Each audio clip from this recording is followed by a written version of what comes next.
Hey guys, it's Aaron at Fit Muscle and Joint Clinic Elite Summit. If you've been sitting around a lot more, I'm going to cover a couple areas. I like to foam roll.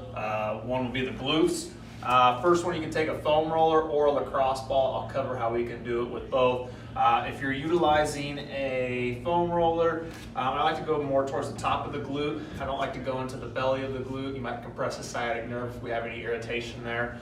So I like to stay towards the top and just kind of roll back and forth through there. If you want to get a little more of a stretch on it, you can bring that leg up to accentuate that. 6 to 8 passes working through there. If you have a lacrosse ball or a tennis ball, that also works great. I'll take that right towards the top of the glute, and then I like to roll side to side with the fibers of the glute.